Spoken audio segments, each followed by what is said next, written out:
President and Vice-Chancellor, as public orator, may I present Mr. Bob Woods, a candidate for an honorary degree. In the centre of Leicester stands a new, elegantly curving, glass-fronted building on the site of the former City Council offices. You may have noticed the name above the entrance, Mattioli Woods. You may have seen the same names on one of the stands at the Leicester Tigers rugby ground, a quarter of a mile along the Welford Road. You may not, however, be aware how closely the names Mattioli and Woods are associated with this university. Born in Norwich, Bob Woods was until recently a resident of Leicestershire for over 2 decades. During that time, he and his business partner, Ian Mattioli, set up what is now one of the most celebrated financial institutions in the East Midlands, one that enjoys a national reputation. Bob modestly attributes their success very largely to luck, combined, of course, with hard work. As a school leaver in the 1970s, uncertain about career choices, Bob studied geography at another university without, perhaps, enormous enthusiasm. Then, like many fresh graduates at that time, he gravitated into the financial sector, which was expanding rapidly. During the 1980s, he moved to Leicester, joining the firm of Point & York, which set high standards in pension consultancy. In the early 1990s, Bob and Ian, inspired to become pension troubleshooters, set up their own firm, which aimed to mitigate the effects of the lack of regulation in the pensions industry at that time. The firm of Mattioli Woods has always been characterised by a devotion to high professional standards and service to clients. These values have been more important to Bob and Ian than monetary growth or the making of personal fortunes. Their interest was how best the services they offered could be delivered. Their focus was to put clients first. Their aspirations were to improve their clients' financial positions as much as possible, to support people, not consultants, as Bob puts it. This they achieved with total success, duly reaping the reputational rewards. Bob gives full credit to the team of partners and employees they built, notably through the almost unplanned introduction of a graduate training programme that proved a turning point. Despite the focus on service and the regional community, they could not escape the national limelight forever because of the way in which they were seen as the white knights of the industry. In 2007, Bob and Ian won the London Stock Exchange's Alternative Investment Market Entrepreneur of the Year award. In 2016, by which time the company's employees numbered over 500, Bob won a special 25 Years of Business Achievement Award at the Leicester Mercury Business Awards, co-sponsored by the University of Leicester. Finally, in the New Year's Honours of 2017, both Bob and Ian were awarded MBEs for services to business and the community in Leicestershire. Bob is clear that this award was a recognition for the work of the unsung heroes of the company. Along with an ethos of excellent service, Mattioli Woods has for many years demonstrated its commitment to Leicestershire by supporting a wide range of ventures, including cancer charities, Alzheimer's research, the heritage of Leicester Cathedral, the Leicester Tigers Rugby Club, and many amateur sports clubs. Bob Woods, in particular, has been motivated by personal experience of asthma to inform himself about the links between environmental health, climate change, and sustainability. As a benefactor of the university, he is promoting research into the effects on the human body of long-term exposure to the thousands of toxins that surround us all the time in this age of manufactured environments. His growing interest in environmental health has prompted him to endow a chair of environmental epidemiology.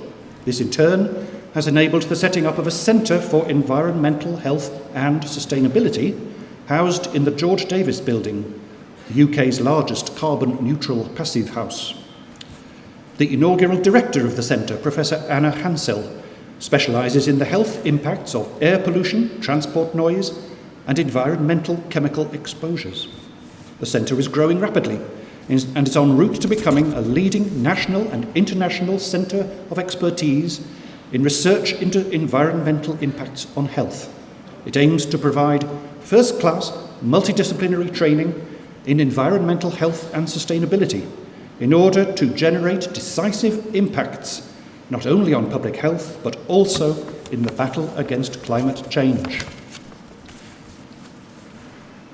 Back at the firm of Mattioli Woods, Bob now occupies the role of founder and senior advisor. He mentors new consultants and works closely with the investment team, particularly in the areas of sustainability and green investment. He's particularly proud of his role in promoting a pioneering Leicestershire company specialising in recycling polypropylene carpets, 500,000 tonnes of which go to landfill every year in the UK. So far, it is the only British company specialising in this area. As well as the obvious environmental and sustainability benefits, ventures like this will have a further impact on human health.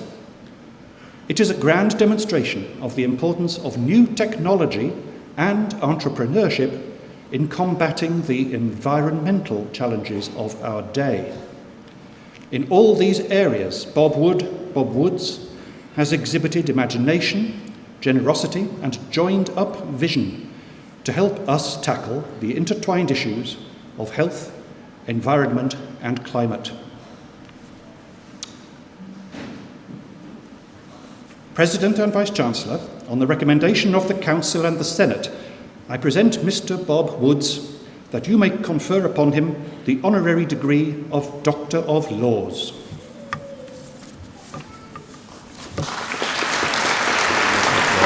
Really pleased to be able to do that. We enjoyed the conversation last night as well. We'll carry on working together.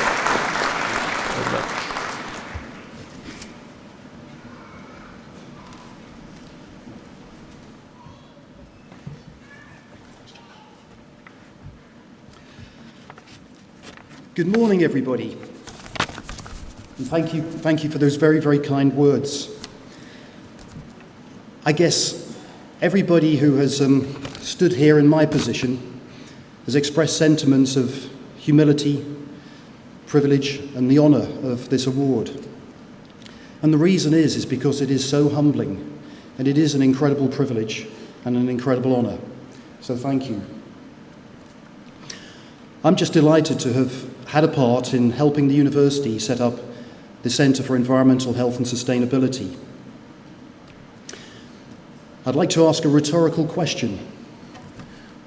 What is the greatest challenge of our age? Well, it's obviously climate change, isn't it?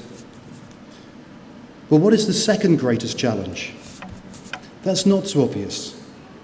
But for me, it's understanding the ubiquitous and trace toxins that pervade and throughout our whole daily environment and throughout the industrialised nations. It was my generation that suggested to the next generation, your generation, that the world was your oyster, a world of endless possibility, a world with seamless, endless plenty. But it's rapidly dawning on us that the reality is very, very different. The 20th and 21st centuries are now associated with some awful costs. Almost everyone understands that there are very real challenges in dealing with climate change, but few are aware of just how serious environmental toxicity has become. There are quite literally tens of thousands of chemicals found in our everyday environments, and while the science is still in its infancy, there is growing weight of evidence that even at the tiniest of trace levels, they may be a catalyst in triggering a wide range of disease. So with what authority can I possibly make these dire assertions? It's not just me. Dame Sally Davis, the government's chief medical officer, made environmental pollution the sole theme of her 2017 annual report. And I'd like you just to read one paragraph from her introduction. I chose to address pollution in this, my 9th annual report, because I believe it is time for policymakers to take seriously the threat to health posed by pollution.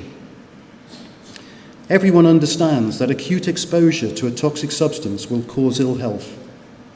Lesser known and less well understood is the relationship between longer-term, lower-level exposure to pollutants. That was a call for action. Bisphenol A, phthalates, pesticides, dioxins, furans, polychlorobiphenyls, brominated flame retardants, perfluorinated compounds, heavy metals. All of these things have been quantified in almost 100% of pregnant women. Pesticides, which are obviously used for the production of almost all of our crop, have all been found to have endocrine-disrupting chemicals. Over 1,300 genes are commonly disturbed among liver and kidneys by an ultra-low dose of Roundup. In the UK, breast cancer incidence has increased by 75% between 1980 and 2005. An international team of scientists analysed data from nearly 43,000 men in dozens of industrialised countries and found that sperm counts dropped by more than a half over nearly 4 decades. It's suspected that one factor may be exposure to chemicals while in the womb, disturbing the normal development of male reproductive systems. The range of conditions that have been linked but not proven to the possibility of trace toxicity in our everyday environments includes hormone-related cancers, preterm birth, ADHD, endometriosis, infertility, heart disease, autoimmunity, degenerative diseases, obesity, autism, polycystic ovaries, and diabetes. These assertions don't just come from myself and Dame Sally Davis. The Royal College of Physicians and the Lancet have also supported this view. So how is it that a pension consultant and a wealth manager has come to become impassioned by this subject? I've always believed that so much of what happens in our lives is determined by luck and hard work, as Graham kindly suggested. I quite literally stumbled across this, having suffered a chronic and ever-worsening asthmatic condition throughout my adult life. And I was most fortunate to discover a small specialist clinic, quite literally one of the very few in the UK that treats conditions from an environmental perspective. And they identified that my body was carrying a toxic burden. And after a lengthy detox program, I'm now free of asthma, although they're not suggesting that they can cure all forms of asthma. My second stroke of luck was that very shortly after I'd finished this detox program was when I was taking my wonderful 91-year-old mother-in-law out to lunch at her favourite watering hole, the George Hotel in Hathersage in Derbyshire. And in the hotel reception, there were some newspapers lying around, and I spied a headline on a newspaper that the environment is damaging our health. The Daily Mail was reporting that day on a report from the World Health Organization, and it was entitled The State of the Science of Endocrine Disrupting Chemicals 2012. The WHO had identified that of the 150,000 odd chemicals in our everyday lives, out of the few thousand that they'd been able to diligently study, they'd found 800 of them were endocrine disruptors. And they hypothesized that the nature of the damage to the endocrine system could well be a catalyst and a trigger for many of the ill health outcomes I've listed earlier. That was the start of my journey, and having been most fortunate in my career, the fruits of that endeavour have enabled me to support the university in setting up the Centre for Environmental Health and Sustainability, ably and inspirationally led by Anna Hansel and her growing team. Leicester is an incredible university, a top 10 best university, a centre of excellence in a growing number of fields. It's my hope that the new Centre of Environmental Health and Sustainability will become a flagship for the university, but more importantly, it will lead research that will ultimately deliver breakthroughs to reverse such alarming trends that have become embedded, and which will only get worse without such endeavour. In conclusion, the university's motto could not be more apposite, and I'd like to repeat Mishan's, ut vitam habeant, so that they may have life. Thank you.